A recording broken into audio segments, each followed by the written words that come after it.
राष्ट्रीय स्वयं सेवक संघ के सर कार्यवाह भैया जी जोशी का राम मंदिर पर बड़ा बयान आया है और ये बयान आपके लिए सुनना बहुत जरूरी है। भैया जी जोशी ये कह रहे हैं, इशारों में हालांकि उन्होंने कहा है कि 2025 में राम मंदिर का निर्माण होगा, इसके बाद विकास को गति मिलेगी। सवाल ये है कि क्या आरएसएस ने राम मंदिर पर डेडलाइन बदल दी है? क्या राम मंदिर के लिए 2025 तक अब राम भक्तों को इंतजार करना पड़ेगा? देश गति से आगे बढ़ा। 2025 में राम जन्मभूमि के ऊपर श्रेष्ठ राम मंदिर बनने के बाद फिर दिशा को और गति प्राप्त करने वाली विश्वास। राम जन्मभूमि का निर्माण, भव्य मंदिर का निर्माण, इन मंदिरों के एक मंदिर जोड़ने की बात नहीं है। ये राष्ट्र की चेतना का केंद्र है, करोड़ों करोड़ लोगों की श्रद्धा का केंद्र है, विश्वास का केंद्र है। मंदिर तो हजारों हैं।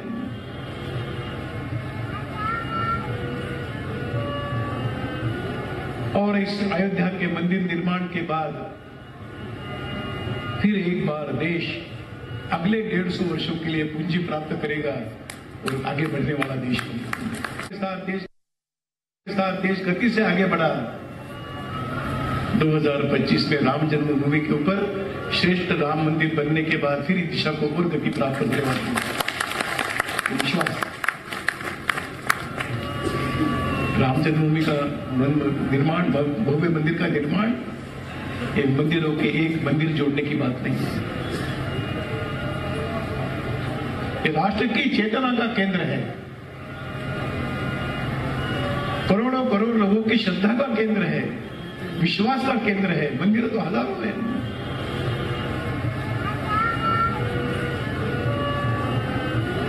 और इस अयोध्या के मंदिर निर्माण के बाद फिर एक बार देश अगले 150 वर्षों के लिए पूंजी प्राप्त करेगा और आगे बढ़ने वाला देश बनेगा। तारीख पर तारीख। अब तो रामलला भी पूछ रहे हैं कब बनेगा मंदिर। आपको जो सवाल हम इस बहस में उठाने वाले हैं वो भी जल्दी से बता देते हैं। राम मंदिर पर क्या संघ ने बदल दी है डेडलाइन? मंदिर वही बनाएंगे, तारीख नहीं बताएंगे। मंदिर पर संघ सरकार के साथ है या फिर खिलाफ खड़ा है? क्योंकि बहुत ही कंफ्यूजन की स्थिति इस समय है, असमंजस की स्थिति है। राम मंदिर के लिए क्या राम भक्तों को, करोड़ों राम भक्तों को अब 2025 तक इंतजार करना पड़ेगा? और सवाल यह भी पूछा जाना चाहिए कि राम मंदिर क्या आस्था का विषय है? क्योंकि इस पर जिस तरह से तारीखें बदली जा रही हैं उसके बाद ये लगता है ये एक सियासत का मुद्दा है।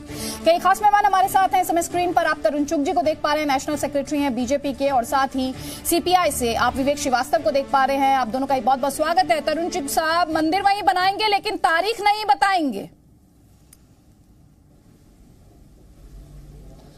ऐसा है। निश्चित रूप से अयोध्या में भगवान राम का मंदिर है और भव्य मंदिर बनने जा रहा है। और भारतीय जनता पार्टी ने 1987 में पालमपुर अधिवेशन में ये प्रस्ताव लाया था कि राम जन्मभूमि आंदोलन में भारतीय जनता पार्टी जुड़ेगी। तब से लेकर आज तक भारतीय जनता पार्टी राम मंदिर बनने में आने वाली एक एक रुकावट को दूर करने के लिए काम कर रही है। लेकिन दुर्भाग्य है, देश के अंदर एक पॉलिटिकल पार्टी कांग्रेस, जिसके बड़े बड़े नेता अदालत में जाकर कहते हैं कि कृपया राम मंदिर की सुनवाई को 2019 के चुनाव तक रोकें। कहीं ना कहीं कोशिश की जाती है कि राम मंदिर निर्माण के कार्य में रुकावट डाली जाए, उसको डिले किया जाए, उसके आने वाले निर्णय को रोका जाए। जबकि नीचे इलाहाबाद हाई कोर्ट उस पर निर्णय दे चुकी है। अब सुप्रीम कोर्ट के पाले में ये निर्णय वाला विषय आया है और हमें भी पूरा विश्वास है देश की सर्वोच्च न्यायालय इसका जल्द से जल्द फैसला करेगा, ताकि भारतीय जनता पार्टी का जो मंदिर निर्माण का संकल्प है, इस देश के करोड़ों हिंदुस्तानियों को जो संकल्प है, जो आस्था का केंद्र है, वो निश्चित रूप से पूरा होगा। इसमें कहीं भी डोल ड्रम्स वाली बात नहीं। भाजपा का एक एक कार्यकर्ता, देश का एक एक नागरिक वहां पर मंदिर बनाना चाहता है। और अयोध्या भगवान राम की जन्मस्थली है। शायद कांग्रेस वाले और कम्युनिस्ट पार्टी वालों को शायद नहीं मालूम, या मालूम है, वो जानबूझकर इसको इग्नोर कर रहे हैं और देश की भावनाओं के साथ खिलवाड़ कर रहे हैं। तरुण चुग साहब, विद ड्यू रिस्पेक्ट सर, ये जो बातें आपने की है ना सर, ये बातें आप मेरे से 4 महीने पहले भी कर रहे थे। कब तक आप कांग्रेस पार्टी के पीछे छिपते रहेंगे सर? आप सुप्रीम कोर्ट का भी नाम लेते हैं, आप कांग्रेस पार्टी का भी नाम लेते हैं। अगर इन्हीं को राम मंदिर बनाना है तो फिर बीजेपी का क्या रोल है, ये आपसे सवाल पूछा जाएगा। खैर आगे ये सवाल पूछूंगी विवेक श्रीवास्तव जी। देखिए, पहली चीज है कि इनकी जो नियत है वो मंदिर बनाने की नहीं है। They are not interested in any Ram Mandir. इनकी नियत सिर्फ चुनावी मुद्दा खेलने की है। डेवलपमेंट के फ्रंट पे फेल हो गए, जीएसटी और नोटबंदी लाए, लोगों के पास नौकरी नहीं है, now they don't have an issue. तो बार बार राम के नाम को ये डिले करके वोट्स लेने की कोशिश करना चाहते हैं। This is the basic game. तो अब ये एक्सपोज हो गए हैं। कभी कहते हैं अध्यादेश लाएंगे, फिर कहते हैं हम बिल लेकर के आएंगे। और दूसरी बात है, इन लोगों ने जब ये फेल हो गए, स्वदेशी भी नहीं कर पाए, इनके पास कोई वो नहीं है कहने के लिए, तो अब ये कह रहे हैं कि अपोजिशन, कांग्रेस के वकील, ये वो लोग हैं जिनकी वजह से कोर्ट में डिले हो रहा है। आप कोर्ट को फॉलो करिए ना, आप कोर्ट को फॉलो करिए। आप कोर्ट से क्यों डरते हैं? आपके वकील कमजोर हैं क्या? आपकी विवेक श्रीवास्तव, आपको और तरुण चुग साहब दोनों को मैं यहाँ पर रोक रही हूँ क्योंकि हमारे दर्शकों के लिए इस खबर पर क्लैरिटी बहुत जरूरी है। प्लीज आप लोगों का जब नाम लूं तब आप लोग बोलिएगा। आप सभी बहुत ही वरिष्ठ हैं, डेकोरम मेंटेन करेंगे इस डिबेट में। मेरे सहयोगी रविंद्र कुमार हमारे साथ है। रविंद्र, पूरी ये जो खबर है, पहली बात तो मुझे बहुत कंफ्यूजन है। आरएसएस सरकार के साथ है, मोदी सरकार के खिलाफ है। दूसरा, एक नई तारीख आ जाती है, यानी कुल मिलाकर राम मंदिर सियासी मुद्दा बन गया ना। देखिए अदिति, राम मंदिर तो सियासी मुद्दा बन ही गया है पिछले 30-40 साल से। जहां तक भैया जोशी जो संघ के दूसरे वरिष्ठ नेता कह सकते हैं, उनका जो बयान है कि 2025 तक राम मंदिर बनेगा, तो कहीं ना कहीं फ्रस्ट्रेशन है, खींच है अपनी सरकार से या बीजेपी से उन्हें, और कहीं ना कहीं संकेत दिया है कि 2014 में आप सरकार आए, 19 खत्म होने वाला है, 19 में अगर आपकी सरकार बनती है, 24 में खत्म होगी, उसके बाद बनेगी राम मंदिर। यानी आप अब राम मंदिर नहीं बनाएंगे। एक तरह से संघ भी ये मान के चल रहा है कि आप उसके लिए कहीं ना कहीं कोर्ट के ऊपर डिपेंड हो गए हैं। अध्यादेश कानून जो हम बार बार कह रहे हैं, संघ बार बार कह रहा है, वो उसकी तरफ कोई संकेत नहीं दे रहे हैं। खुद प्रधानमंत्री नरेंद्र मोदी हो या पार्टी अध्यक्ष अमित शाह का बयान आया, उसके बाद संघ को भी लग रहा है कि अब कोर्ट पर ही होगा मामला, यह अध्यादेश और कानून सरकार नहीं लाने वाली। तो कहीं ना कहीं खींच है आरएसएस का, जो बीजेपी और बीजेपी सरकार पर उतारा है। रविंद्र, आप रहिए हमारे साथ क्योंकि इस खबर पर बहुत सारे सवाल हैं, उनके जवाब मुझे आपसे चाहिए। लेकिन यहाँ पर तरुण चुग साहब जवाब दीजिए। मेरे सहयोगी आपको बता रहे हैं इनसाइड स्टोरी क्या है। संघ भरोसा खो रहा है आप पर। साधु संत तो पहले ही कह चुके हैं आपसे कि याचना नहीं, रण करेंगे अब आपसे। ऐसा है कि 2025 का माननीय आदरणीय सर कार्यवाह जी का जो उनका जो बौद्धिक का बयान आया है, वो 2025 आप अगर 19 में फैसला आता है तो 4-5 साल तो मंदिर बनने में लगेंगे। इसलिए कोई उन्होंने गलत नहीं कहा है। 2025 तक तो अगर इतना भव्य मंदिर बनना है तो 4-5 साल तो कम से कम उसकी इमारत, अभी तो कितने साल से पत्थर की तराशी चल रही है। इसलिए मैं समझता हूं उनका बयान बड़ा पॉजिटिव है, उसको नेगेटिव नहीं लेना चाहिए। और उन्होंने अविश्वास नहीं किया। अगर 2025 तक मंदिर बनना है, 19 में उसका फैसला आएगा और काम शुरू होकर उसको आखिर तक पहुंचाने में 4-5 वर्ष लगने वाले हैं। और मैं समझ रहा हूं कि मेरे भाई कह रहे थे कि बीजेपी ऐसी, बीजेपी, मैं कहता हूं अपनी पार्टी का स्टैंड बताएं। मेरी पार्टी का स्टैंड स्पष्ट है कि राम मंदिर बनेगा और भारतीय जनता पार्टी का एक आपने बहुत अच्छे से पूरी खबर को जिस तरह से पेश कर दिया, पूरा घुमा ही दिया मसले को। रविंद्र कुमार, आप समझा दीजिए सर को, संघ का मतलब क्या है। ये कह रहे हैं वो तो इसलिए बोल रहे हैं मंदिर बनने में ही 4-5 साल लग जाते हैं, मतलब बता दीजिए। देखिए अदिति, अगर मोहन भागवत सरसंघ चालक बोलते हैं कि आप जल्द से जल्द मंदिर बनाने का रास्ता साफ करिए, अगर उस स्तर पर बोला जाता है, भैया जी जोशी बोल रहे हैं, पहले भी बोल रहे हैं और अब उन्होंने अपनी एक तरह से खीज और नाराजगी जताई है, तो बीजेपी के पास कोई विकल्प नहीं है। यही कहना है कि मंदिर का रास्ता साफ हो जाएगा कोर्ट से। जाहिर तौर पर प्रधानमंत्री को भी उम्मीद है, वो भी बोलते हैं कि कोर्ट से रास्ता साफ होगा, अमित शाह को भी उम्मीद है, लेकिन जाहिर तौर पर ये पॉलिटिकल मुद्दा नाराजगी दिख रही है। देखिए, मैं बहस में नहीं पड़ा, कहीं नाराजगी नहीं है, संघ ने कहीं नाराजगी नहीं दिखाई। आप बताइए उनके बयान में कहा नाराजगी। उन्होंने कहा 2025 जब राम मंदिर बन जाएगा देश शीर्ष पर जाएगा। इसमें गलती क्या है? उन्होंने गलत कहा ही नहीं है। आप उनके बयान को ट्विस्ट कर रहे हैं। 2025 आज अगर मान लीजिए 19 में भी सुप्रीम कोर्ट फैसला देती है तो आप बताइए क्या कागज से राम मंदिर बनना है? केवल 1 मिनट आप सुन लीजिए, 1 मिनट केवल। अगर बीजेपी के बड़े बड़े नेता जो सांसद भी रहे हैं, मंत्री भी रहे हैं और हैं भी, उनका कहना है कि मंदिर का रास्ता साफ हो, हम तुरंत मंदिर बन जाएगा, सारा कुछ तैयारी है। बीएचपी के अशोक सिंघल जी बोला करते थे, स्वर्गीय गिरिराज किशोर बोला करते थे, हम लोग बीएचपी और संघ और बीजेपी सालों से कवर कर रहे हैं, वो लोग बोलते थे कि रास्ता क्लियर हो, हम मंदिर बना देंगे 6 महीने के अंदर। तो जो अगर 5 साल 7 साल का समय दे रहे हैं, तो कहीं ना कहीं आप भी मान के चलिए संघ की थोड़ी नाराजगी है अपनी ही सरकार से, क्योंकि बहुत उम्मीदें थी 2014 में जब मोदी सरकार बनी थी और योगी सरकार उत्तर प्रदेश में बनी, तो ये उम्मीदें और बढ़ी थी। इसे आप मान लीजिए कि जो चाहते थे वो अभी नहीं हुआ है, कोर्ट पर मामला टिका हुआ है और आप भी करें, कोर्ट जल्द से जल्द फैसला करेगा, 5 साल बनेगा, यानी आप भी मान के चल रहे हैं कि कोर्ट से ही रास्ता निकलेगा, कानून और अध्यादेश नहीं, ये भी आप मान के चल रहे हैं। ठीक रविंद्र, बहुत अच्छे से आपने बात यहाँ पर क्लियर की है। तरुण चुग साहब, ट्विस्ट करने का तो यहाँ पर सवाल ही नहीं है सर। आशुतोष जी इस बहस में आ गए, विवेक जी मैं आऊंगी आपके पास सर, एक और पैनलिस्ट आ गए, आशुतोष जी इस बहस में आ गए। आशुतोष जी आपका जी, विवेक जी आप आइएगा, विवेक श्रीवास्तव आप आइएगा प्लीज, एक कमेंट ले लो मैं आशुतोष जी से, आप आ जाइए, आपका कमेंट उसके बाद। देखिए भैया जी, प्लीज एक कमेंट उनका। भैया जी जोशी ने जो कहा है ये उनका हताशा दिखाता है कि वो जो है निराश हो चुके हैं। लेकिन हम लोगों को एक चीज ध्यान में रखनी चाहिए कि ये 25 साल से भाजपा और आरएसएस मतदाताओं को राम मंदिर के नाम पे बरगला रहे हैं, और ये फिर जो है इन्होंने इसको छोड़ दिया है कि भाई कुछ होने वाला नहीं है, और श्री नरेंद्र मोदी और ये आरएसएस अब good cop bad cop play कर रहे हैं। नरेंद्र मोदी जी कहते हैं कि जब कुछ भी आएगा कोर्ट का फैसला तब हम इस पर आगे कार्रवाई करेंगे, जो कि कांग्रेस ने भी कह रखा है कि जो कोर्ट कहेगा हम वो करेंगे। तो जब चुनाव आता है, आपने मैनिफेस्टो में लिखा कि अगर आप हमें यूपी और जो है सेंटर में दोनों जगह हमारी सरकारें होंगी तो हम राम मंदिर बनाएंगे, तो वो वादा आप क्यों नहीं जो है उसको पूरा करते?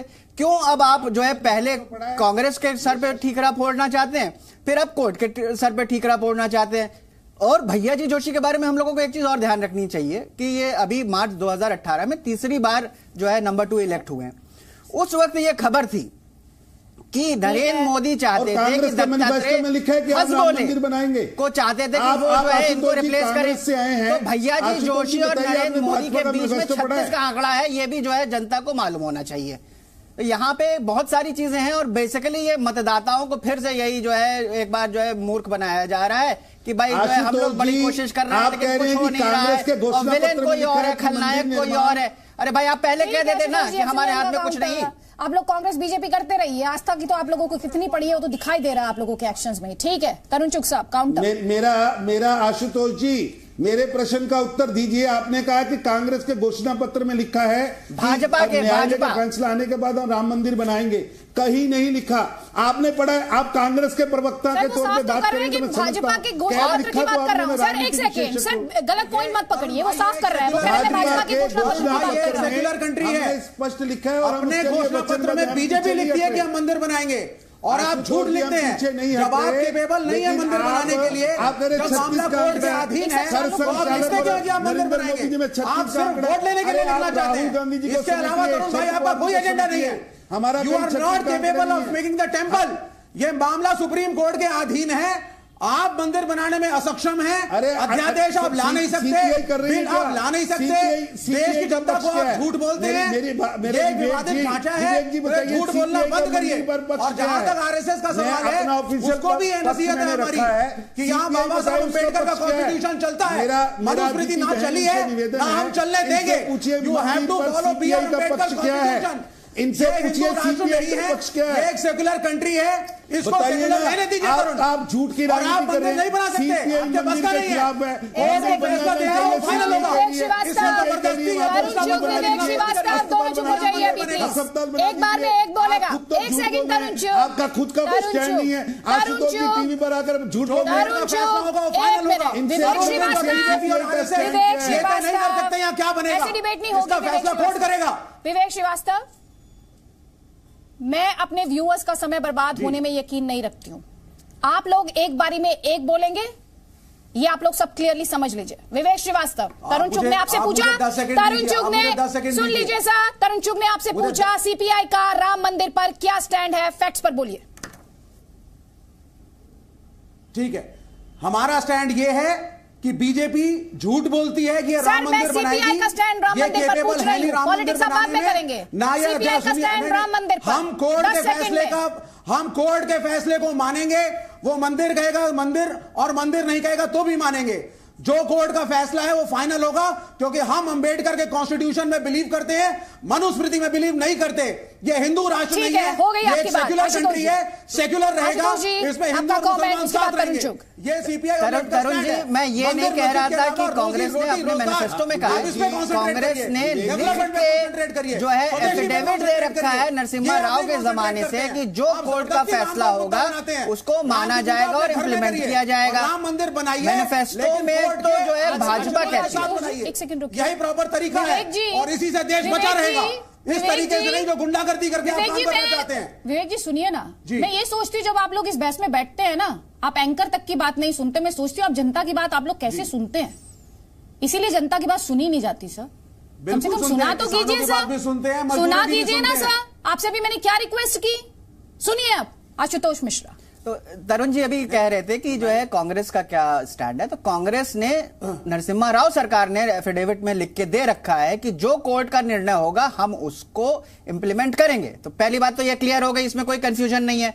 और ये भाजपा ने मैनिफेस्टो में लिख के दिया था कि अगर हमारी यूपी और सेंटर में सरकार होगी तो हम राम मंदिर बनाएंगे, और उसमें कोई ये बहाना नहीं बनाया था कि कोई और अड़ंगा लगाएगा तो हम उसका विरोध नहीं करेंगे। आशुतोष जी आपने ये बात रख दी कि एफिडेविट में क्या लिखा, पर कांग्रेस राम सेतु को मिथिकल मानती है कि नहीं मानती है? वो एफिडेविट विड्रॉ हो गया था, वो एफिडेविट विड्रॉ हो गया था, वो एफिडेविट एक सरकार ने दिया था, सरकारी नौकर ने दिया था, कांग्रेस पार्टी ने नहीं दिया था, गलत दिया था। तरुण चुग,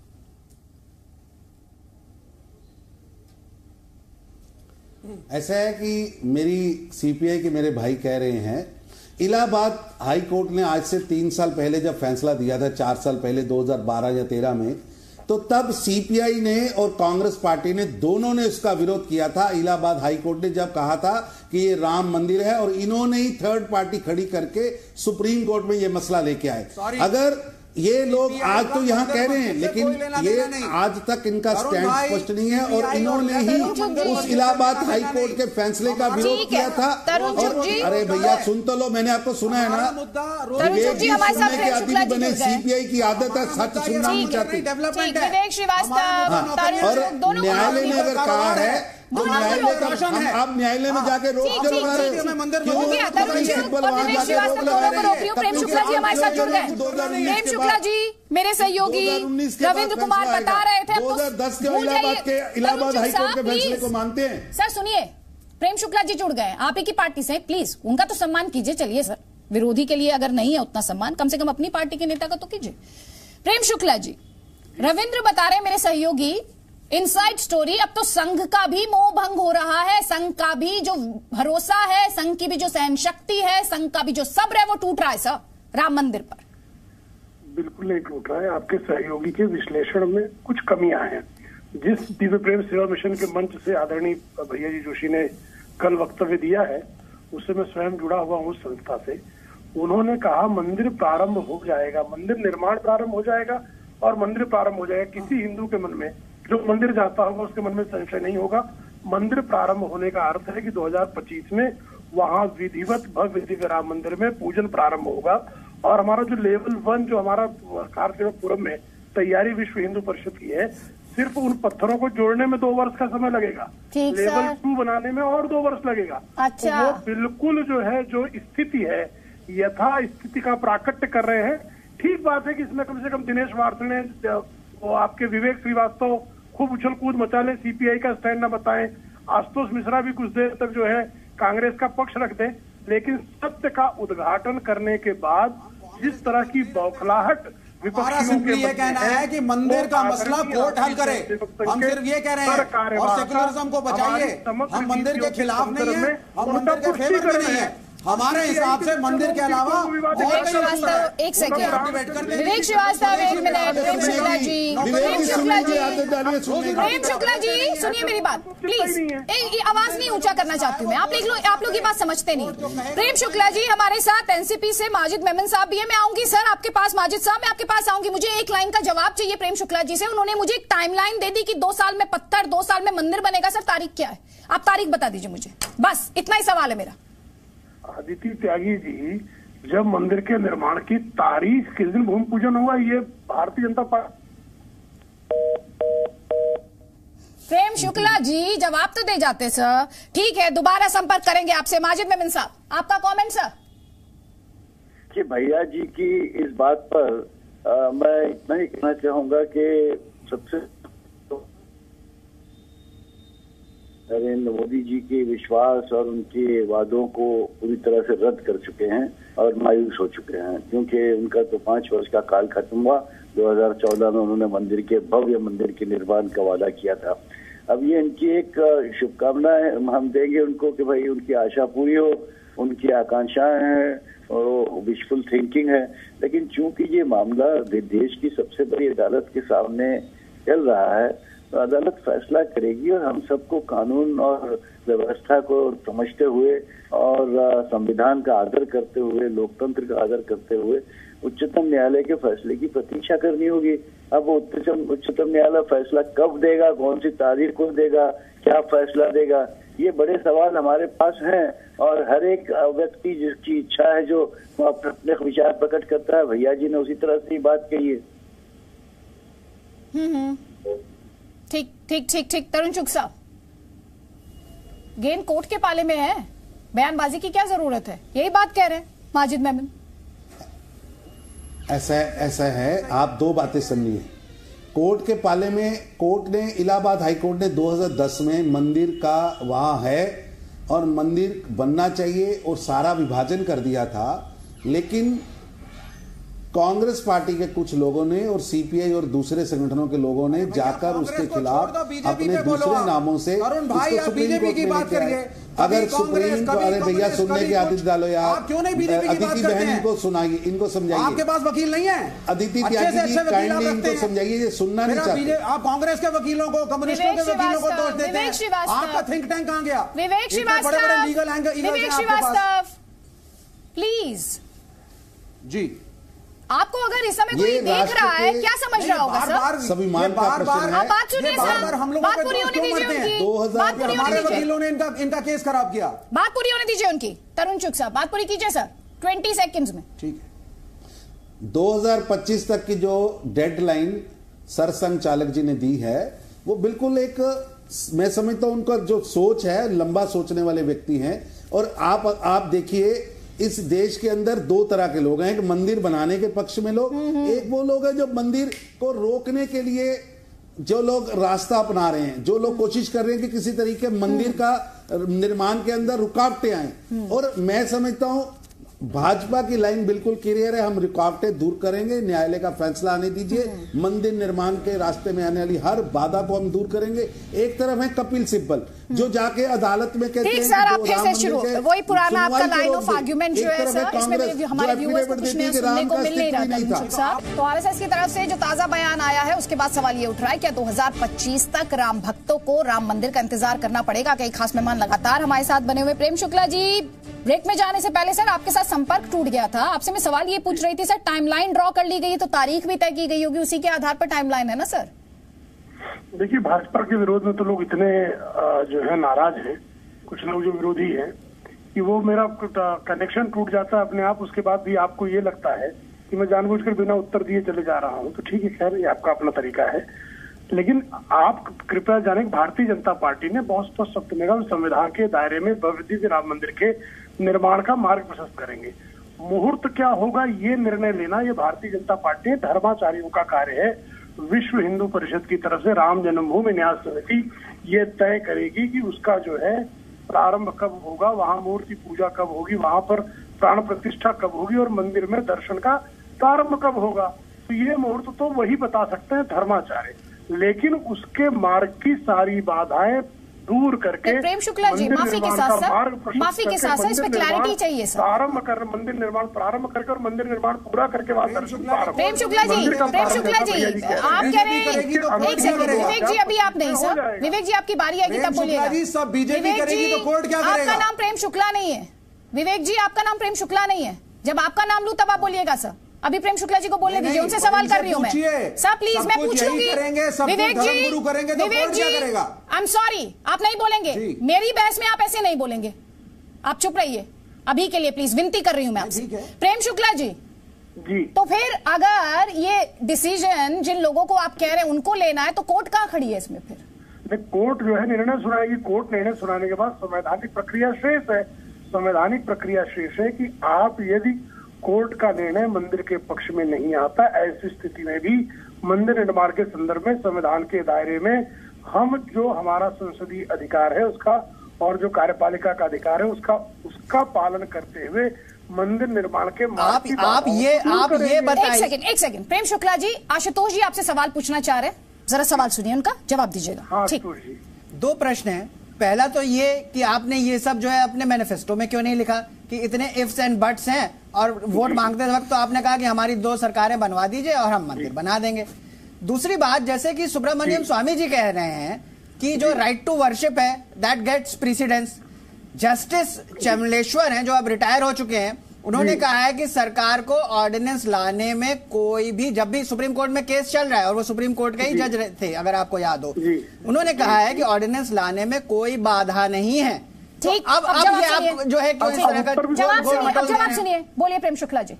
आशुतोष जी, पहला प्रश्न आपका है कि क्या पूरा जो है आपने घोषणा पत्र में लिखा था कि संविधान के दायरे में भव्य दिव्य राम मंदिर के निर्माण का मार्ग प्रशस्त करना। आदरणीय प्रधानमंत्री जी इस बारे में स्पष्ट कह चुके हैं कि न्यायपालिका का कार्य पूरा होने के बाद जब सरकार की कार्यपालिका की भूमिका आती है तब हम इस पर जो है तीव्र गति से निर्णय लेंगे। तो कृपा करके हम अपना जो हमारा घोषणा पत्र में हमारा जो वचन है हम उस पर उसी तरह से कृत संकल्प हैं, तो इससे पहले आप जो है मुक्त हो जाएं। दूसरी बात हमने बहुत स्पष्ट कही कि सर्वोच्च न्यायालय में जैसे ही न्यायिक प्रक्रिया पूरी होगी उसके बाद हम निर्णय लेंगे। तो अब उसमें जस्टिस चेलमेश्वर क्या कह रहे हैं ये कोई महत्वपूर्ण नहीं है। जस्टिस चेलमेश्वर तो कह रहे थे कि प्रेम शुक्ला जी उनका सवाल ऑर्डिनेंस लाने को लेकर था, उनका सवाल ऑर्डिनेंस लाने को लेकर था। ठीक है, बात हो गई। अब विवेक श्रीवास्तव का सवाल पूछिए प्लीज, प्लीज विवेक श्रीवास्तव का सवाल सुनिए सर। आप दायित्व प्रारंभ होता है सर, सुनिए मेरी बात, दायित्व को हम पूर्ण करेंगे। ठीक सर, कृत संकल्प है, दायित्व की बात आप करते हैं, रास्ता नहीं बताते। विवेक श्रीवास्तव प्रेम शुक्ला जी सुनिए, मेरा प्रश्न है कि अगर फैसला राम मंदिर के पक्ष में नहीं आता तो बीजेपी का क्या स्टैंड है? फिर आप क्या करने जा रहे हैं? अगर सुप्रीम कोर्ट नहीं आपके हिसाब से फैसला देता है तो फिर भारतीय जनता पार्टी का स्टैंड क्या है? आप जबरन जबरदस्ती करेंगे? विवेक श्रीवास्तव जी सवाल पूरा हो गया सर, जवाब सुनिए आप। नहीं होंगे तो क्या होगा? सर सवाल पूरा हो गया, जवाब सुनिए प्रेम शुक्ला जी। विवेक जी, हमारा जो संवैधानिक अधिकार है, संवैधानिक अधिकार में कार्यपालिका के पास न्यायपालिका का निर्णय वो क्या होता है मैं जानना चाहता हूँ। संवैधानिक अधिकार वो क्या अधिकार है लीजिए महाराज। अरे आप सुनेंगे नहीं तो जानेंगे कैसे? वो ऑर्डिनेंस है, बिल है, क्या है? कैसे जान जाएंगे हमारी भूमिका? आपके अंदर से तो भूमिका प्रकट नहीं होगी। कुछ बताइए तो साहब, क्या संवैधानिक अधिकार है आपको? अगर कोर्ट में हार जाएंगे आप तो क्या है अधिकार आपका? अरे सुनेंगे नहीं तो कैसे जानेंगे महाराज? कैसी आप बहस करते हैं और कैसे लोगों को भाई अदिति जी आप ले आती हैं कि आपसे ज्यादा तो यही एंकरिंग कर डाले और प्रश्न का उत्तर भी नहीं सुनना चाहते। कृपा करके हम आपसे थोड़ी ना सीखेंगे कौन आएगा चैनल पे कौन नहीं। आपके पास उत्तर नहीं है, नहीं रखेंगे। विवेक श्रीवास्तव, प्रेम शुक्ला, विवेक श्रीवास्तव, प्रेम शुक्ला, एक सेकंड प्रेम शुक्ला जी, जल्दी से विवेक श्रीवास्तव के सवाल का जवाब सर। एंकरिंग छोड़ दीजिए, वो मैं देख लूं। खैर से सुनने तो मैं उत्तर दे। देखिए बहुत स्पष्ट है, न्यायपालिका के बाद जब कार्यपालिका का क्षेत्र प्रारंभ होगा, न्यायपालिका के बहुत सारे निर्णयों की पुनर्समीक्षा करने, उसको परिवर्तित करने का अधिकार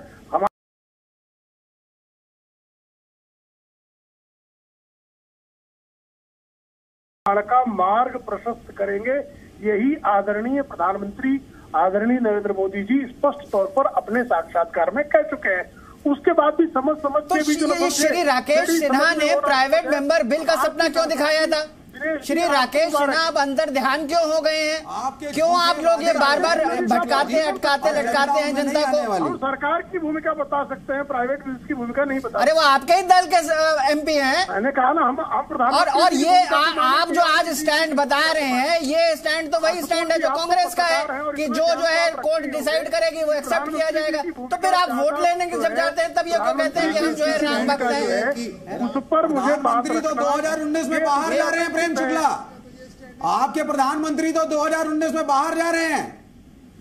ये आपकी कल्पना है। आप अपनी भैया जी जोशी ने कहा हार चुके हो। आपको कल्पना विलास का आनंद लेना चाहिए। आप कौन सी सीट जीत रहे हो देश में उसका नाम तो बताओ। नहीं। हमारी भविष्यवाणी कर देना। आप उसकी टेंशन मत करिए। 2019 में सेक्युलर ताकतें वापस आ रही हैं। पूरे देश में सेक्युलर फ्रंट ही वापस आएगा 2019 में। और लेफ्ट के समर्थन से आएगा, तो आप लोग तो जा रहे हैं, अब क्या होगा? माइक्रोस्कोप से भी आजकल दिखाई नहीं देती भारत के राज्य। नहीं, आप माइक्रोफोन जो मर्जी कहिए साहब, 3 राज्यों में हारे हो, 2019 में फिर हारोगे, तो जो भी झूठे वादे करने हैं आप करते जाइए। विवेक श्रीवास्तव, इस डिबेट का एक मुद्दा है। प्रेम शुक्ला जी, सर मैं आपको जाने दूं क्योंकि आप फोन पर हैं, उससे पहले मेरा एक फाइनल सवाल है सर। सोमनाथ फॉर्मूले से क्यों राम मंदिर का सॉल्यूशन नहीं निकाला जा सकता? या मैं आप ही की पार्टी से सुब्रमण्यम स्वामी के बयान का जिक्र करती हूं, करीब 10 दिन पहले उनकी तरफ से कहा गया था सरकार जमीन दे दे और उस पर मंदिर निर्माण शुरू हो जाए और सरकार कोर्ट में जाकर कह दे। इस फॉर्मूले पर क्यों सरकार आगे नहीं बढ़ सकती? इतना सिंपल सवाल है मेरा। देखिए, सोमनाथ का मामला किसी भी न्यायालय में प्रलंबित नहीं था, सर्वोच्च न्यायालय में उसका की सुनवाई नहीं हो रही थी। ऐसे में तत्कालीन सरकार के लोगों ने निर्णय लिया। हम तो वही कह रहे हैं कि न्यायालय की प्रक्रिया पूरी होने के बाद सोमनाथ जी की ही तर्ज पर भगवान श्री राम के जन्मभूमि का मंदिर पर भव्य दिव्य मंदिर निर्माण का मार्ग कार्यपालिका प्रशस्त करेगी। सर मैं तो जो सुब्रमण्यम स्वामी का बयान है उस पर भी आपसे प्रतिक्रिया मांग रही हूँ। उन्होंने जो फॉर्मूला सुझाया है, सरकार की भूमिका जो है वो स्पष्ट कर रहा हूँ मैं। शुक्ला जी, राम के अलावा डेवलपमेंट को मुद्दा बनाइए और देश के बारे में सोचिए। विवेक श्रीवास्तव जी, मैं जानती हूँ लेफ्ट के लिए तो धर्म अफीम है सर, लेफ्ट के लिए धर्म अफीम है। आपको नहीं समझ आएगी राम भक्तों की भावनाएं और उनकी आस्था। इस पर तो मैं इसीलिए आपसे बहस ही नहीं करना चाहती सर। लेकिन प्रेम शुक्ला जी, जो सुब्रमण्यम स्वामी फॉर्मूला सुझा रहे हैं, आपको सजेस्ट कर रहे हैं, उस पर क्यों नहीं आगे बढ़ा जा सकता? अगर कृत संकल्प है, कमिटेड है, सब कुछ है, तो क्यों नहीं आगे बढ़ सकते? भाई साधु समाज ये भी तो पूछेगा आपसे, वो तो पहले ही कह रहे हैं। स्तंभों का समादर करते हुए संविधान के दायरे में भव्य राम मंदिर के निर्माण का मार्ग प्रशस्त करने के लिए कृत संकल्प से सारे लोग सूत्र समझा सकते हैं। उनके सूत्र का स्वागत है। सरकार, कार्यपालिका, न्यायपालिका, विधायिका तीनों का समादर करते हुए जो संविधान के दायरे में सर्वोत्तम है वो निर्णय ली। आशुतोष मिश्रा जी सवाल पूछ रहे हैं। और देखिए, एक बड़ी आपके जनता को ये बताना चाहता हूँ कि एक जो उसमें 0.7 एकड़ की लड़ाई है, ये केवल बाकी तो जो है सरकार, नरसिम्हा राव सरकार ऑलरेडी एक्वायर कर चुकी है। इससे में लड़ाई केवल 0.7 एकड़ की है। और उसमें से एक आदमी जो केस में है वो अंसारी जी, उन्होंने कहा है कि अगर सरकार हमारे पास कोई जो है प्रस्ताव लेके आती है तो हम राम मंदिर बनने देने में कोई रोड़ा नहीं अटकाएंगे। तो सरकार उनके पास क्यों नहीं जाती जो जिनके पास मालिकाना हक है? लड़ाई तो केवल 0.7 एकड़ की है। बाबरवादी कांग्रेस से आपकी अपेक्षा भी नहीं हो सकती, हम समझ सकते हैं आपकी भावना को। नहीं, आप नहीं समझ सकते। आप तो कांग्रेस की भाषा बोल रहे हैं कि जो है मानेंगे, जो लिख के दे चुके हैं। आप तो केवल झूठे लेना, झूठे देना, झूठे भोजन, झूठे चबेना, सुबह शाम सिर्फ असत्य बोलते हैं, राम के नाम पे वोट मांगते हैं और कुछ नहीं कहते हैं। आपका केवल एक मुद्दा है कि किसी तरह जनता को बेवकूफ बनाओ कि भाई हम राम के साथ, जबकि आप चुनावी राम भक्त हैं। आज सारी वही बात कहते हैं जो कि कांग्रेस कह रही थी और अब क्रेडिट लेना चाहते हैं कि वोट हमको तो वोट दो। आप राम भक्त नहीं हैं, आप चुनावी राम भक्त हैं, केवल वोट के नाम पे नाम याद करते हैं। सर आप इतना बड़ा सवाल पूछेंगे, नायक जो है बनाने। आशुतोष जी, अगर आप लोग इतने बड़े बड़े सवाल पूछेंगे तो जनता को जवाब कहाँ से मिलेगा सर? कम से कम सवाल तो छोटे रखिए कीजिए। प्रेम शुक्ला जी जल्दी से जवाब दे दीजिए सर।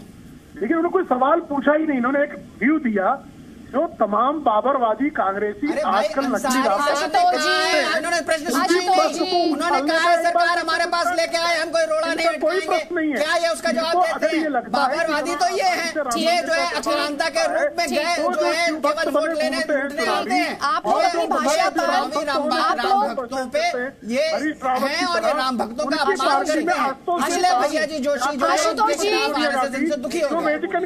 इशारों करने पर ही अपने को श्रेष्ठता समझती थी, उनके समझ। ठीक है प्रेम शुक्ला जी, मैं आपके पास आऊंगी बाद में सर। अभी मैं आपको थैंक यू बोल रही हूँ, आगे भी ये बहस जारी रहने वाली है, 12 बजे भी जारी रहेगी। मैं आगे आपके पास एक बार फिर से लौटूंगी। हमारे साथ तरुण चुग साहब है, मैं उनसे इसका जवाब ले लेती हूँ। तरुण चुग साहब, भाई सरकार की तरफ से इस पूरे मामले को सुलझाने के लिए क्या कोशिशें की गई सर, वो बताइए सर। आप कांग्रेस के पीछे मत छिपिए सर, आप अपनी मजबूरियां मत गिनाइए। आपकी सरकार की तरफ से जो इनिशिएटिव्स लिए गए सर उस पर बात कीजिए। नहीं, मैं मजबूरी ऐसा है कि हमारी सरकार ने उस रास्ते में आने वाली सभी रुकावटों को दूर किया है। हमारी सरकार ने एक वातावरण बने उसके लिए काम किया है। सर आप मुझे फैक्ट्स के साथ बताइए। सॉरी सर, इसका निर्णय आने नहीं के नहीं, बाद आपने कहा रुकावटें दूर की गई हैं, कौन सी रुकावटें, कैसे दूर की गई हैं, बताइए राम भक्तों को। जो कपिल सिब्बल जी वहां गए अदालत में, इसको रोकने के लिए हमने अदालत को कहा कि इसका फैसला करिए दिन प्रतिदिन बैठकर, ताकि ये देश के लिए इंपॉर्टेंट प्रश्न है। और उस समय उन्होंने जाकर उसको रुकवाया। मिसगाइड मत करिए, ये जनता के सामने हम लेके आए ताकि मत करिए, आपने कोई रुकावट नहीं हटाई है। और दूसरा ये जो कल्चर आप शुरू कर रहे हैं कि कैबिनेट को रुकावट तो अदालत के अंदर अदालत से फैसला लेना है, ये देश के लिए घातक है। हमने रुकावट डाली तो नहीं, विवेक श्रीवास्तव, हमने रुकावट डाली तो नहीं मेरे भाई। प्रेम शुक्ला के हिसाब से विवेक श्रीवास्तव, ये साधु संत बैठेंगे, पढ़ा लिखा आदमी नहीं बैठेगा। विवेक श्रीवास्तव प्लीज। तरुण चुग साहब, आप अपनी ही बात को कॉन्ट्रोडिक्ट कर रहे हैं। मेरा एक सवाल है, विवेक श्रीवास्तव जी बाद में सवाल पूछेंगे सर। हमारी कैबिनेट अब ये साधु संत चलाएंगे? ठीक है, बैठ जाइए, अभी चुप हो जाइए जी। तरुण चुग साहब, नहीं तो क्या डाकू चलाएंगे? नहीं सर, तरुण डाकू चलाएंगे आप लोग एजेंडा। आप बताइए, क्या लाल झंडा लेके निकले हुए जो लाल ब्रिगेड है वो चलाएगी कैबिनेट को? बताइए, आदमी चलाएगा, इंटेलिजेंट आदमी चलाएगा। जो लोग देश के भविष्य का मामला है, जो लोग आप तो किसी को भी उठा लाल कॉरिडोर बनाकर इस देश के अंदर सीआरपी के जवानों को मारते हैं, वो चलाएंगे देश को? कि साधु संत फैसला करेंगे देश में क्या होगा? कौन चलाएगा देश को? कैबिनेट है, एजुकेटेड लोगों को बिठाइए आप। अरे साधु संत फैसला करेंगे। आपकी शादी हुई थी, इसका फैसला आप एक लाइन में दो बातें करते हैं सर। आप कहते हैं कांग्रेस ने रोड़ा अटकाया तो हमने कोर्ट में जाकर कहा दिन प्रतिदिन सुनवाई कीजिए। तरुण चुग साहब सुनिए मेरी बात सर। तरुण चुग साहब मेरी बात सुन लीजिए, मेरे को सुनील यादव जी के पास जाना है, वो भी जुड़ गए समाजवादी पार्टी से। सर सुन लीजिए तरुण चुग साहब प्लीज, हम संवाद कर सकते हैं। आप हर बात पर वाद विवाद की जरूरत। आपको लगता है कि सीआरपी के 200 जवान मारने वाले लोग, ये सीपीआई के लोग ऐसा काम करते हो? उस पर तो सुन लीजिए, ये लोग चलाएंगे देश को। तरुण चुग साहब, आप एक बार तो कहते हैं कि कांग्रेस ने जब रोड़ा अटकाया तो हम कोर्ट चले गए, फिर आप कहते हैं अब तो सब कुछ कोर्ट को ही करना है। सर दोनों बातें एक लाइन में नहीं हो सकती है। ठीक है, सुनील यादव साजन साहब, नहीं जब तक कोर्ट में फैसला राम मंदिर को लेकर जो ताजा बयान है आरएसएस का, प्लीज सरकार के हाथ में सर विनती कर रही हूँ आप लोगों से, आप लोग बहुत समय बर्बाद करते हैं व्यूअर्स का, मत किया कीजिए प्लीज, मुद्दे पर रहिए। सुनील यादव साजन, आपकी प्रतिक्रिया। जी देखिए, मैं केवल यही कह सकता हूँ, हमारी पार्टी का पहले से ही मानना रहा है कि ये देश आस्था से नहीं संविधान से चलेगा। और मुझे लगता है कि सभी लोग चाहते हैं मंदिर बन जाए, लेकिन भारतीय जनता पार्टी कभी नहीं चाहती, आरएसएस कभी नहीं चाहती, क्योंकि देश के लिए भगवान राम का मंदिर आस्था का मुद्दा है। भारतीय जनता पार्टी आरएसएस और उनके संगठनों के लिए राजनीतिक मुद्दा है। वो नहीं चाहते हैं कि, वो जानते हैं कि राम मंदिर बन जाएगा तो उनके पास कोई मुद्दा नहीं बचेगा, क्योंकि डेवलपमेंट पे वो बात नहीं करना चाहते, किसान की समस्या पे बात नहीं करना चाहते हैं, देश में तरक्की कैसे आएगी इस पर वो बात नहीं करना चाहते हैं। तो वो केवल घुमा फिरा करके भगवान राम के मंदिर को ला करके ही राजनीति करना चाहते हैं। उसको लगता है ये देश भी जान गया है, सारे जो भगवान राम को मानने वाले लोग हैं वो भी जान गए हैं कि भारतीय जनता पार्टी, आरएसएस और उनके सहयोगी दल केवल भगवान राम के नाम पर राजनीतिक व्यापार कर रहे हैं, जो गलत है। सुनील यादव जी, जब आप ये बात बोल रहे हैं सर, तो मैं कार सेवकों पर जिसने गोली चलाई थी वो वाली जो घटना है वो भी मेरे जहन में आ रही है सर। राम मंदिर पर मैंने आपसे बात की सर, तो आपने 1.5 मिनट आप बोले सर, राम मंदिर पर आप कितना बोले सर, मैं वो भी सोच रही थी। खैर, तरुण चुग साहब जवाब दे दीजिए सर। ऐसा है कि 1992 की घटना, 1990 की घटना, सीपीआई, इसका समाजवादी पार्टी का क्या रोल था, किस तरह सरयू के पानी को लाल किया गया था। और आज ये कह रहे हैं, इनको कहिए कि ये अगर कल को वक्त आएगा हम ऑर्डिनेंस लाएंगे तो क्या ये साथ खड़े होंगे राम मंदिर बनाने के लिए? सर आप ला रहे हैं ऑर्डिनेंस? ये तो एक झूठा, एक मनगढ़ंत बातें हैं। आप भाई हिंदू वर्सेस मुसलमान मत करिए, आप सभी में सब बने रहिए, मत लड़ाइए, माफी के साथ देश के सेक्युलरिज्म को बचा के रखिए। यहाँ पर तो जी न्यूज पर हम आपको लगातार दिखा रहे हैं ताजा बयान जो आरएसएस की तरफ से राम मंदिर को लेकर आया है, लेकिन यहाँ पर यह भी साफ कर दें कि राष्ट्रीय स्वयंसेवक संघ यानी आरएसएस कल से ही खबरों में है। पहले सरसंघचालक मोहन भागवत ने जवानों की शहादत पर चिंता जताई और कहा कि युद्ध जैसे हालात नहीं है, फिर भी हमारे जवान शहीद क्यों हो रहे हैं। संघ प्रमुख ने कहा कि युद्ध के बिना जवानों की शहादत क्यों? और उसके बाद सर कार्यवाह भैया जी जोशी ने कह दिया कि 2025 तक अयोध्या में राम मंदिर बनेगा, इसके बाद ही विकास को गति मिलेगी। ऐसे में सवाल ये कि क्या आरएसएस ने राम मंदिर पर डेडलाइन बदल दी है? क्या राम मंदिर के लिए 2025 तक इंतजार करना पड़ेगा? यह भी अपने आप में बड़ा सवाल है। तो आपको एक बार फिर से हम बताते हैं कि कैसे आरएसएस के सर कार्यवाह भैया जी जोशी की तरफ से राम मंदिर को लेकर यह बड़ा बयान आया, जिसमें इशारों में भैया जी जोशी ने कहा कि 2025 में, सोचिए 6 साल बाद की बात कर रहे हैं, राम मंदिर का निर्माण होगा, तब विकास को गति मिलेगी। ऐसे में सवाल ये उठता है, जो कि हम आपसे लगातार पूछ रहे हैं, कि क्या अब राम भक्तों को 2025 तक इंतजार करना होगा? देश गति से आगे बढ़ा। 2025 में राम जन्मभूमि के ऊपर श्रेष्ठ राम मंदिर बनने के बाद फिर दिशा को और गति प्राप्त करने वाली विश्वास। राम जन्मभूमि का निर्माण, भव्य मंदिर का निर्माण, ये मंदिरों के एक मंदिर जोड़ने की बात नहीं है, ये राष्ट्र की चेतना का केंद्र है, करोड़ों करोड़ लोगों की श्रद्धा का केंद्र है, विश्वास का केंद्र है। मंदिर तो हजारों हैं।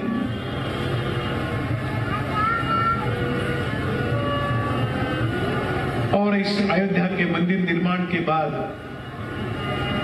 फिर एक बार देश अगले 150 वर्षों के लिए पूंजी प्राप्त करेगा और आगे बढ़ने वाला देश बनेगा। देश गति। हालांकि थोड़ी देर पहले भैया जी जोशी की तरफ से यह कहा गया कि उन्होंने दरअसल अपने बयान में कहा था कि 2025 तक मंदिर बन जाएगा, ना कि 2025 में मंदिर निर्माण शुरू होगा। देखिए, मंदिर बने ये हमारी इच्छा है, 2025 तक पूरा होना चाहिए, ये हमारी इच्छा है। तो सर क्या सरकार को तय करना है। सर आप तो लगातार कई सालों से बात करते हैं मंदिर बनना चाहिए, अब 25 तारीख की डेट आ गई सर, और 25 तारीख की शुरू थोड़ी करने की बात की है। आज शुरू होगा तो 5 वर्ष में बनेगा, 5 वर्ष में बनेगा। तो क्लैरिफाई भी किया और क्लैरिटी भी दी अपने ही बयान पर भैया जी जोशी की तरफ से। आपने सुना, 3 खास मेहमान हमारे साथ, बीजेपी के राष्ट्रीय सचिव तरुण चुग साहब हमारे साथ हैं, पॉलिटिकल एनालिस्ट आशुतोष मिश्रा हमारे साथ हैं, और साथ ही आपको बता दें सीपीआई की तरफ से विवेक श्रीवास्तव हमारे साथ हैं। आप सभी का एक बार फिर से बहुत बहुत स्वागत है। लेकिन पहले मैं आपको लेकर चलती हूँ जी मीडिया संवाददाता रविंद्र कुमार के पास। रविंद्र, सबसे पहले ये जो सफाई दी गई, एक तरीके की सफाई या फिर कह लीजिए से और स्पष्ट किया गया अपने पुराने बयान को, उस पर और डिटेल्स और क्या मायने अब इसके निकाले जाए?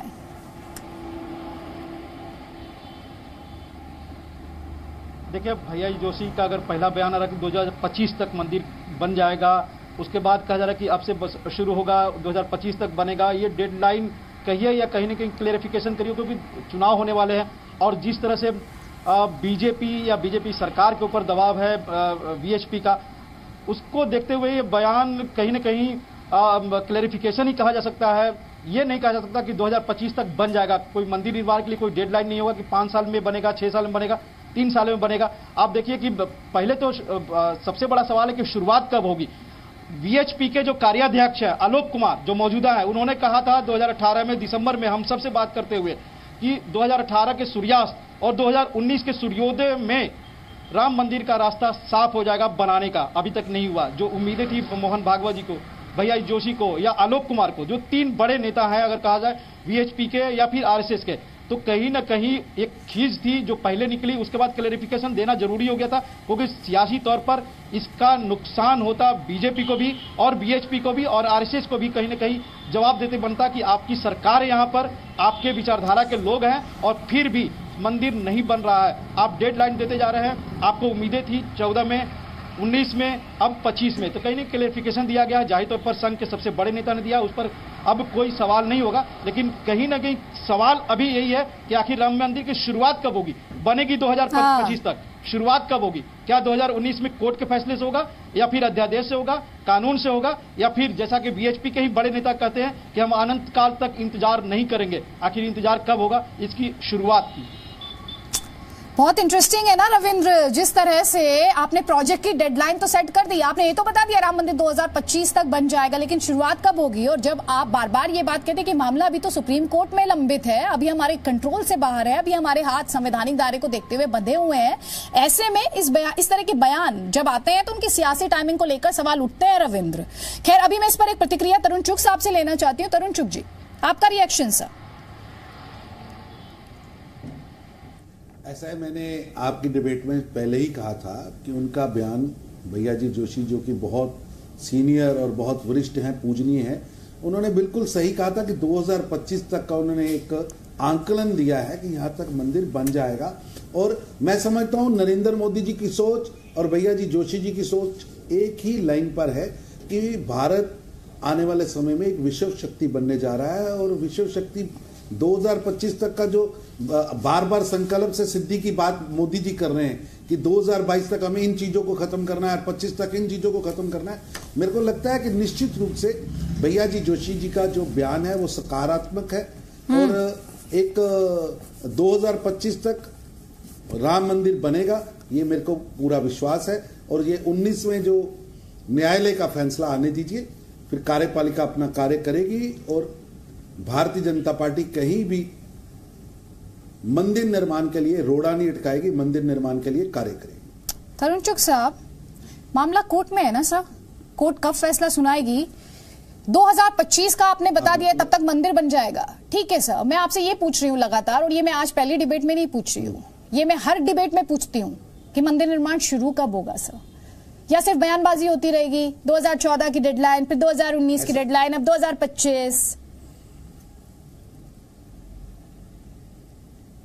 ऐसा है कि जो न्यायालय ने अभी रुख लिया है 2019 में, लगता है कि इसका फैसला आ जाएगा 2019 के मध्य तक, और उसके बाद लगभग 4-5 साल लग जाएंगे पूरी भव्य इमारत बनने में। मंदिर तो जहां भगवान विराजमान है वो मंदिर ही है, मंदिर तो वहां है, लेकिन भव्य मंदिर 2025 तक कंप्लीट होगा, जो पूरा विश्व जिसे देखने आया करेगा। और करोड़ों 125 करोड़ से ज्यादा हिंदुओं की वो आस्था का केंद्र है, और वो निश्चित रूप से भव्य बनेगा। ठीक है तरुण चुग साहब, मंदिर तो वहां है, लेकिन आपने अपने मैनिफेस्टो में जिस मंदिर का जिक्र किया है वो भव्य राम मंदिर है, और उसी भव्य राम मंदिर को मैनिफेस्टो में शामिल करके सर आपने एक नहीं कई चुनाव जीते हैं सर, इसलिए मैं आपसे ये सवाल पूछ रही हूँ। विवेक श्रीवास्तव वो कह रहे हैं मैंने ये नहीं कहा कि 2025 में बनना शुरू होगा। सुनिए, मैं सिर्फ इतना कहना चाहता हूं कि हमारा देश कितनी गलत दिशा में जा रहा है। इस देश के अंदर हिंदुओं की धर्म सांसद, मुसलमानों की धर्म सांसद अब यह डिसाइड करेंगे कि क्या निर्णय किस चीज में हो। यह बिल्कुल ही गलत और ब्लैकमेल करने वाली बातें हैं। आप कहते हैं धर्म सांसद कैबिनेट चलाएगी, साधु संत कैबिनेट चलाएंगे, अब वो कोई भी धर्म हो, मैं सिर्फ हिंदुओं की बात नहीं कर रहा, हिंदू और मुसलमान, आप कृपा करके धर्म को राजनीति से अलग रखिए, कोर्ट के फैसले को मानिए, देश में शांति बनी रहेगी। इस देश के अंदर 25 से 30 करोड़ मुसलमान भी हैं और हिंदू भी हैं। अगर इस तरीके से आप ब्लैकमेल करेंगे कि अगर कोर्ट का फैसला हमारे पक्ष में नहीं आया तो कुंभ के मेले में संत डिसाइड करेंगे क्या होना है, ये देश को आप कहां ले जा रहे हैं? विवेक जी, 25 से 30 करोड़ मुसलमान वाला डेटा कहां से लाए सर? इनको छोड़ करके आप कहां जा रहे हैं सर? 25 से 30 करोड़ डेटा मुसलमान का कहां से लाए? कोर्ट का फैसला फाइनल होना चाहिए। जो अंबेडकर सर, मैं आपसे एक फैक्ट को लेकर सवाल पूछ रही हूँ सर, और ये धर्म सांसदों का सर 25 से 30 करोड़ मुस्लिम कहां से लाए सर डेटा? सर बताइए मुझे सर, 25 से 30 करोड़ मुसलमान आपने अभी कहा ना जी न्यूज पे बैठ के, सर सोर्स क्या है इन्फॉर्मेशन का, ये पूछ रही हूँ आपसे। नहीं, हम सिर्फ इतना कह रहे हैं ये हिंदू वर्सेस मुसलमान सर बंद करिए। नहीं सर, मैं आपसे क्या पूछ रही हूँ, आप डेटा लाए ना सर 25 से 30 करोड़ कहां से लाए सर, उसका सोर्स क्या इन्फॉर्मेशन का? क्योंकि मैं अपनी डिबेट में इंश्योर करती हूँ फैक्ट्स का एनकाउंटर ना होने पाए सर। आप मुझे बताइए 25 से 30 करोड़ मुसलमान का डेटा का सोर्स क्या सर? सीपीआई की अपनी कोई इंटरनल रिपोर्ट है, क्या है सर? नहीं, किस चीज के बारे में कह रही हैं सर? आपने कहा इस देश में 25 से 30 करोड़ मुसलमान है सर, आपने कहा ना सर? जी सर, कहां से आपका सोर्स ऑफ इंफॉर्मेशन क्या है सर? नहीं, मैं सिर्फ आपसे ये कह रहा हूं, आंकड़े जो भी हो, आप माइनॉरिटीज के बारे में सोचेंगे ही नहीं। आंकड़े कुछ जो भी हो नहीं सर, ब्रूट फोर्स पे डिसाइड करेगा। आंकड़े जो भी हो सर नहीं चलेगा। विवेक जी मानिए ना, इस बहस में कोर्ट कहेगा वो मेरे साथ बहस में ये नहीं चलेगा सर। वो फाइनल है। जो बीजेपी विवेक श्रीवास्तव जी अदिति त्यागी के साथ बहस में नहीं चलेगा ये।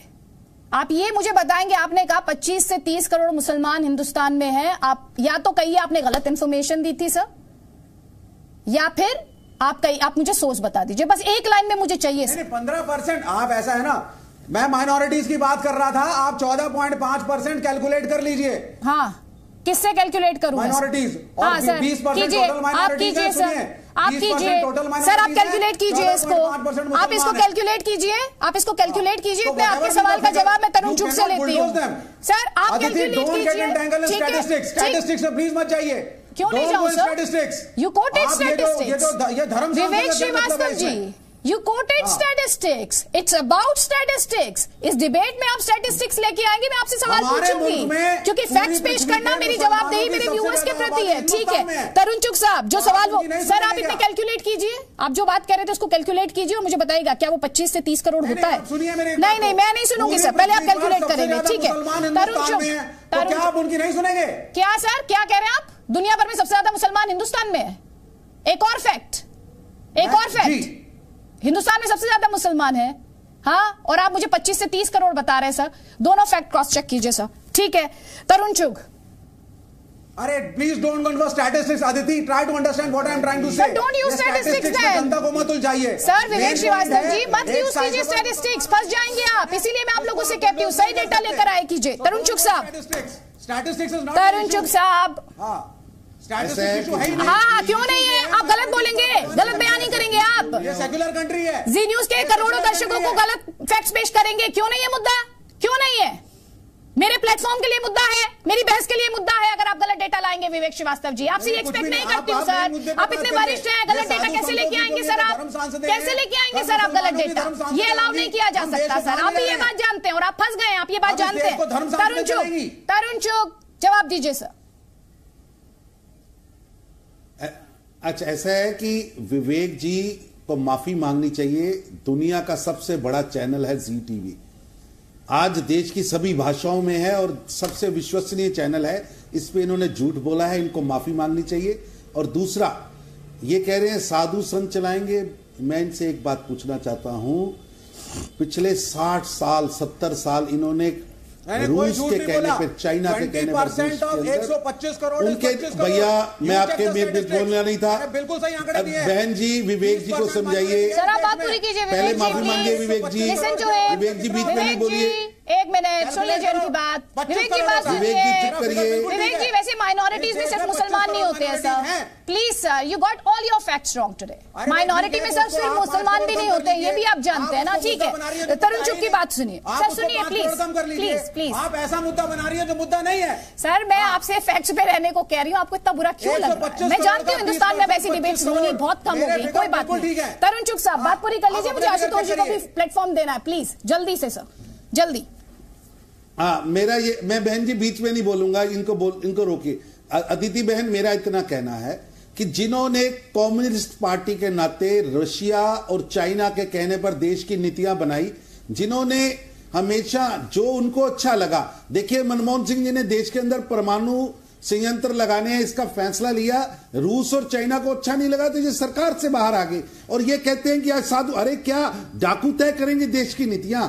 क्या जो लोग छत्तीसगढ़ में, राजस्थान में, मध्य प्रदेश में माइंस लगाकर सीआरपी के 200 जवानों को मार रहे हैं, वो लोग डिसाइड करेंगे। लाल कॉरिडोर बनाकर देश को तोड़ने वाले डिसाइड करेंगे। आशुतोष जी आप बोलिए सर। डिसाइड करेंगे देश का क्या करना है, बाकी मंदिर निर्माण की अदालत को डिसाइड करना है राम मंदिर, तो मैनिफेस्टो में क्या कर रहा है सर? मैं आपसे एक सवाल पिछले 1.5 घंटे से पूछूं, कोई बात लेकिन आपसे लीजिए आशुतोष जी। तरुण जी ने एक्चुअली अभी पहले जब ये बोल रहे थे तो एक बड़ी इंटरेस्टिंग बात कही कि नरेंद्र मोदी जी और आरएसएस का जो है सोचना एक तरह का है। I agree. अगर आप देखें तो नरेंद्र मोदी भी जो डेडलाइन देते हैं वो तब की देते हैं, उनको इलेक्ट किया गया है, 5 साल के लिए चुना गया है, लेकिन वो ऐसी डेडलाइन देंगे जो कि उनके चुनने के बाद की हो। वही हथकंडा आज आरएसएस वाले कर रहे हैं कि भाई अगला चुनाव जीतना है, 2019 जीत लो, फिर 2025 की डेट दे दो, जनता जो है एक बार फिर से बरगला लेंगे। तो ये बहुत सही बात कही कि नरेंद्र मोदी और आरएसएस एक तरह का सोचते हैं। आरएसएस का मुखौटा है भाजपा और इनके लोगों की सोच एक साथ है कि फिर से जो है मतदाताओं को राम मंदिर के नाम पे बरगलाया जाए। ठीक है, ठीक है। आशुतोष जी, विवेक जी और तरुण चुग जी, आप सभी का बहुत बहुत शुक्रिया।